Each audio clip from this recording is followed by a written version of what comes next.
I'm Guardian Australia's picture editor, and I've selected my favourite 3 images of 2025 from our photographers. Let's take a look. This photo was taken by photojournalist Tajette O'Halloran. We sent her to the Gold Coast and she hit Carville Avenue, which is the main hub for Schoolies Week. There's so much activity going on in this image that it makes you move along the subjects one at a time, and there's a curiosity in it. They're all on their different journeys, they're all having a different type of evening, and it makes you want to know a little bit more about what's going on. The colour contrast that she plays with, and using that wash hue of that golden kind of saturated light, which you often see in the early hours of the morning, really takes you to like a kind of seedy 2 a.m. vibe. I think for a lot of people, when you look at this photo, you might not actually understand just how incredibly beautiful it is. It's really cinematic and it has great balance.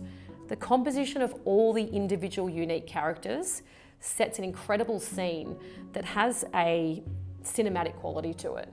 It's like she's placed all these people in this narrative without actually doing it at all. What do you think this picture is of? I wondered the same thing when it came through to our laptops during the floods in Taree in May. Photographer Dean Sewell captured this frame while he was up there on assignment for Guardian Australia. What you're actually looking at is a dead cow encapsulated in mud. It was during the Taree floods where the Manning River essentially encased a local dairy farmer's property in mud and thick water. He saw the majority of his livestock completely wiped out. Our photojournalist Dean had to battle with the emotions of walking through a frame like this and trying to create images which tell the story in one frame. He's trying to tell you about the trauma, he's trying to tell you about the impacts of climate change, and he's trying to tell you about one local man's complete despair when it comes to the loss of his local business. Often you find that in this industry, there are so many natural disasters happening at the moment. The photography that you end up seeing is deep, it is wide frames. Often aerial images are used a lot to really show the complete disaster that is in front of you so you can understand the scale of it. It is not any of those things.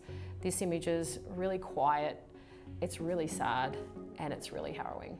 Portraiture features really heavy in news media these days.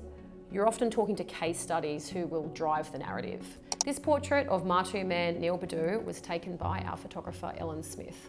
She was on assignment for a Gina Reinhart podcast that they were working on, and she'd captured a lot of different portraits of different Indigenous elders in the region. This one really stood out.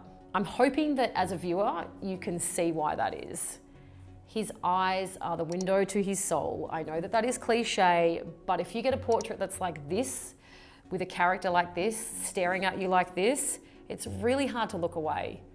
It's very strong, it's very punchy, and she only had around 30 seconds to get the frames. The colours really complement each other. You look at his incredible skin tone, look at the colour of the brown in his shirt, and then you look at the backdrop. It's incredibly seamless, it's really beautiful. And then it's his gaze. The gaze hooks the viewer in straight away and doesn't let you leave. I love this portrait for so many different reasons, but the first reason is because of its impact.